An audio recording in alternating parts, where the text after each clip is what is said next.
بسم اللہ الرحمن الرحیم یسألونک عن الخمر والمیسر قل فیہما اسم کبیر ومنافع للناس واسمہما اکبر من نفعہما۔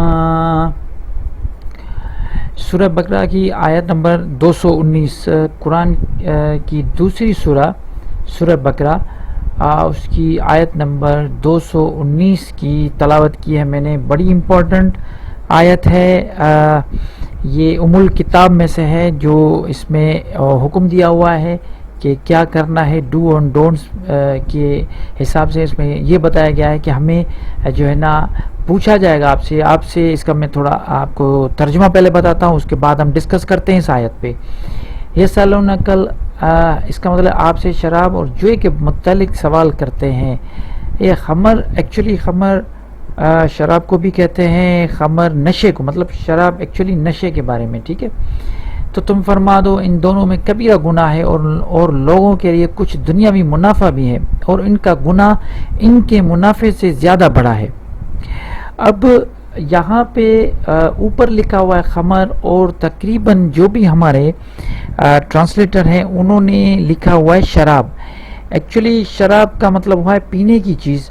اب شراب جو ہے شرب سے نکلا ہے، شرب عربی کا لفظ ہے، مطلب پینا۔ تو شراب مشروب ہوتا ہے جو پیا جاتا ہے، اسے مشروب کہتے ہیں۔ اور قرآن میں یہی بات ہے کہ میں نے آسمان سے شراب جو ہے نا اتارا، مطلب بارش اور دی، تاکہ آپ ان میں سے فائدہ اٹھے۔ اب یہاں پہ لفظ اوپر لیا ہوا ہے خمر، نیچے ہمارے لکھا ہوا ہے شراب، تو میں اس کو تھوڑا کلیئر کرنا چاہتا ہوں۔ یہاں پہ خمر کا مطلب ہوتا ہے کسی چیز کو ڈھکنا۔ اب عرب کی جو بھی روٹس ورڈز ہوتے ہیں نا، تو ان کو پہلے سمجھ لینا چاہیے کہ ان کا روٹ ورڈ کیا ہے۔ یہاں پہ روٹ ورڈ ہے خمر۔ اب آپ کسی بھی عالم کے پاس چلے جائیں، ایکچولی میں کیونکہ عربی آپ کو پڑھا رہا ہوں تو یہ میرا فرض بنتا ہے کہ میں آپ کو روٹ ورڈز اور یہ جو انالائٹیکل اپروچ ہے ان کی، جو ہمارے ورسز ہیں ان کی آیتوں کی جو ایک ایک چیز ہے، ان کو اگر ہم اس طریقے سے دیکھیں گے تو ہماری جو سوچنے کا انداز ہے، قرآن شریف پڑھنے کا انداز اور سمجھنے کا انداز دونوں بدل جائیں گے۔ کیونکہ جب ہمارے دماغوں میں یہ سمجھیں کہ کچھ چیزیں بچپن سے فیڈ، اور یہ مطلب فیڈ کی ہوئی ہیں، مطلب یہ آپ کے دماغ میں بیٹھ گئی ہیں چیزیں کہ یہ اس کا مطلب یہی ہے، بس اسی کو یہیں پہ ختم کر دیں۔ نہیں، ہم جو ہے نا ان چیزوں کو تھوڑا اور طریقے سے جب دیکھیں گے، جب آپ قرآن کو، جیسے میں آپ کو بار بار بتاتا ہوں، جب آپ قرآن کو ڈائریکٹ اسی کی زبان میں پڑھنا شروع کریں گے تو پھر آپ کے سوچنے، سمجھنے اور ان چیزوں کو دیکھنے کا ایک جو آپ کا نظریہ ہے وہ ٹوٹل چینج ہو جائے گا۔ تو آج ہم کیا کرتے ہیں، خمر کو پڑھتے ہیں۔ خمر کیا ہے؟ خمر کا جو عربی میں لفظی معنی ہے، جو روٹ ورڈ کے معنی ہے، اس کا مطلب مطلب کسی چیز کو ڈھانکنا، مطلب کسی چیز کو آپ چھپا دینا۔ مطلب یہ آپ یہ سمجھیں کہ جیسے خمیرہ ہوتا ہے تو آپ کیا کرتے ہیں، آٹے کے اوپر آپ جب آٹے کو گوندنے کے بعد جب اس کو آپ کسی چیز سے کور کرتے ہیں، خمر کا ایک مطلب ہوتا ہے کور کرنا۔ آپ جب اس کو کور کرتے ہیں کچھ وقت کے بعد وہ پھر وہ خمیرہ تیار ہو جاتا ہے۔ تو وہ جیسے ایک چیز ہوتی ہے جس کو آپ کسی چیز کے ساتھ ڈھک دیں، کسی چیز کے ساتھ اس کو کور کر دیں، تو اس کو ہم کہتے ہیں خمر۔ اب دیکھا جائے کہ جب عقل میں خمر آ جاتا ہے، عقل کے اوپر اگر کوئی چیز آ جائے جس سے خمر پیدا ہو جائے، تو ظاہر سی بات ہے وہ ڈائریکٹلی وہ نشے میں چلا جائے گا۔ ایک لفظ ہے خمار، ہم اکثر یوز کرتے ہیں کہ یہ اس نشے میں یہ خمار ہوتے ہیں، اس دوائی میں کہ جو رزلٹ ہے اس میں یہ خمار آیا۔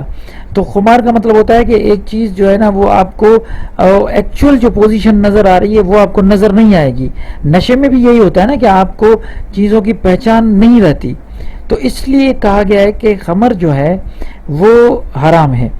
اب خمر کے ہم جب کیٹیگریز کرتے ہیں تو ایک تو یہ کیٹیگری ہو گیا کہ نشے والی چیزیں، ساری نشے والی چیزیں جس سے آپ کے جو دماغ میں خمار پیدا ہو، آپ کو دیکھنے کی، سمجھنے کی صلاحیت میں ایک قسم کا خمار آ جائے، مطلب ایک طاقت آپ کی ختم ہو جائے سوچنے سمجھنے کی، تو اس کو ہم کہیں گے کہ یہ نشے والی چیز ہے۔ ایک تو یہ چیز کیٹیگری ہوگی۔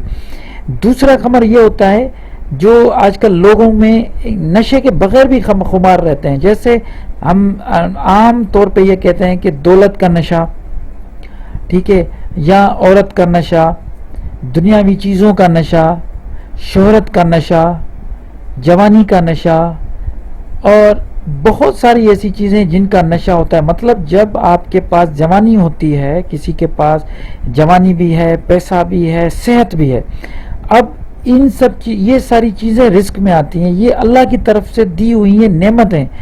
آپ کو اللہ نے مطلب عزت بھی دی، شہرت بھی دی، پیسہ بھی دیا، اور اس کے ساتھ ساتھ آپ کو جوانی بھی دی، سب کچھ دیا. اب یہ ساری چیزیں آپ کے پاس آلریڈی موجود ہیں. اب آپ کیا کرتے ہیں؟ شکر منانا تو بڑی دور کی بات ہے، آپ اس خمر میں آ جاتے ہیں. یہ بھی ایک خمر ہے کہ آپ کو سب چیزوں کے ہوتے ہوئے بھی آپ اس چیز کا احساس نہیں ہے کہ آپ کو اللہ نے اتنی بڑی نعمت دی ہوئی ہے. اس کے بعد بھی آپ کیا کر رہے ہیں؟ خمر میں، جوانی کے نشے میں، پیسوں کے نشے میں آپ کو کچھ نظر نہیں آ رہا. نہ آپ کو اپنے جو ہے نا جو فیملی کے ممبر ہیں وہ نظر آ رہے ہیں، نہ آپ کو آس پڑوس کے لوگ نظر آ رہے ہیں، نہ دوست نظر آ رہے ہیں. آپ خود کو جو ہے نا وہ آپ جب زمین پہ چلتے ہیں تو 2 قدم ہوا میں چل رہے ہیں، آپ کو کچھ نظر نہیں آ رہا.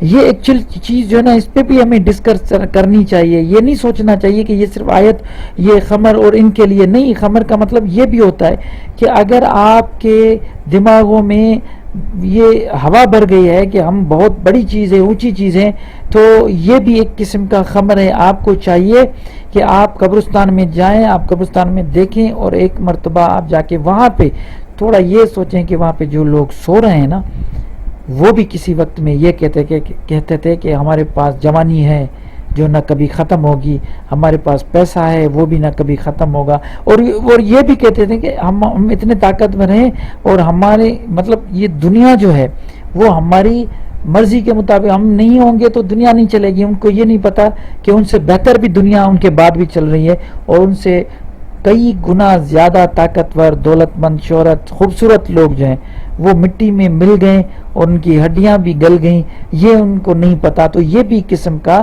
خمر ہے. تو مجھے یہ ایک چیز تھوڑی اس کو ڈسکس کرنا تھا، اس لیے میں نے سوچا کہ آپ لوگوں کے ساتھ ڈسکس کروں. تو آپ یہ ذہن میں رکھ دیں کہ خمر کا مطلب صرف شراب یا نشے کی چیزیں نہیں ہیں. خمر کا مطلب وہ چیزیں بھی ہیں جو آپ کے دماغ میں ہوا بھر دیتی ہیں. میں امید کرتا ہوں یہ چیز آپ کو کلیئر ہو گئی ہوگی. اب تھوڑا آگے چلتے ہیں. اب یہ ہے کل فیہما اسم کبیر. اب یہ کہہ رہے ہیں کہ اس میں دونوں میں کبیرہ گناہ ہے. بالکل ہم سمجھتے ہیں، کیونکہ جب آپ میسر مطلب یہ جب آپ جوا کرتے ہیں تو اس میں ظاہر سی بات ہے جوا بھی نقصان کار چیز ہے، آپ کو نقصان ہوگا. جوئے میں بھی آپ چیزیں ہارتے ہیں، اور جب آپ جوئے میں بیٹھتے ہیں جو لوگ اپنی عورتیں تک جوئے میں ہار دیتے ہیں تو یہ بھی ایک گناہ ہے. ٹھیک ہے، کیونکہ جب اللہ نے ایک چیز کو منع کر دیا، حرام کر دیا، اور آپ کریں گے تو ظاہر سی بات ہے اس میں گناہ کبیرہ ہے. اچھا، اس کی جو آگے والا حصہ ہے وہ بڑا امپورٹنٹ، اور لوگوں کے لیے کچھ دنیاوی منافع بھی ہیں. اب یہ چیز تھوڑی سمجھنے کی بھی ہے کہ دنیا میں منافع کیسے ہیں. اب میں آپ کو یہ ذرا اس کی میں بتا دوں. دیکھیں، ہم میڈیکل سائنس میں یہ دیکھا گیا ہے کہ آج سے جب یہ اینتھیسیا جب یہ نہیں ہوا تھا ایجاد، تو لوگوں کی آپریشن جب ہوتی تھی یا ان کو کاٹتے تھے، ان کو اگر پرابلم ہو جاتا تھا تو اتنا درد ہوتا تھا کہ لوگ مر جاتے تھے اس درد سے.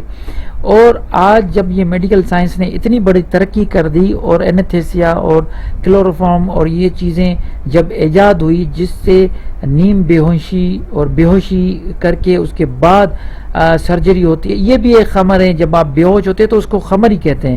تو یہ دنیاوی یہ فائدے بھی ہیں. ان آیات کے جو ایک لفظ ہے نا اس میں بہت بڑی حکمت چھپی ہوتی ہے. اب آپ دیکھیں کیسے منافع ہے. اب یہ کیسے فائدہ ہے؟ یہ فائدہ ہے کہ جب اینتھیسیا کسی مریض کو او ٹی میں، آپریشن تھیٹر میں لے کے جاتے ہیں، تو اس کو اگر آپ اینتھیسیا دے کے پھر آپریٹ اور سرجری کی جاتی ہے تو اس کو تکلیف کا احساس بہت کم ہوتا ہے. تو یہ بھی ایک قسم کا خمر ہو گیا، نمبر 1. نمبر 2، اب میڈیکل سائنس کی بات کر رہا ہوں. نمبر 2، اگر آج کل جو سیڈیٹو دوائیاں ہیں جیسے لیگزوٹنل ہو گئی یا زینکس یا ایسی سیڈیٹو جو بھی ہے، جس سے جو ہے نا دماغ کو وہ ایک سکون ملتا ہے جب آدمی کسی پریشانی میں ہوتا ہے. یا بلڈ پریشر کے جو مریض ہیں ان کو اگر تھوڑی بھی ٹینشن ہوتا ہے، ہائپر ٹینشن کی جو دوائیاں ہیں، اینٹی ڈپریشن دوائیاں جو ہیں وہ بھی آپ کے علاج کے لیے بہت کارآمد ہیں، بہت منافع دیتی ہے دنیاوی. اگر آپ کو بلڈ پریشر ہے، اگر آپ ڈپریشن کا شکار ہیں، تو اس قسم کی سیڈیٹو اور اینٹی ڈپریشن والی جو دوائیاں وہ آپ کو دی جاتی ہیں. تو خمر میں یہ بھی منافع ہے، آپ کو دنیا بھی منافع ہے، لیکن اور ان کا گناہ ان منافع سے زیادہ بڑا ہے. اب آپ اگر یہ دونوں چیزیں کرتے ہیں تو منافع تو ہے آپ کو منافع، لیکن آپ یہ بھی سمجھیں کہ اگر اس کو اگر آپ استعمال کریں گے پازیٹیولی، جس کا بتایا گیا ہے کہ منافع ہے، مطلب آپ اس کو ایز اے میڈیسن یوز کریں گے تو صحیح ہے. اگر میڈیسن کے علاوہ کر رہے ہیں تو ان کا گناہ اس کے نفع سے بہت زیادہ ہے. آپ یہ آیت جو ہے، اس آیت کو لوگ ہمیشہ کوٹ کرتے ہیں، صرف اور صرف شراب تک محدود کر دیتے ہیں اور جوئے تک محدود کر دیتے ہیں.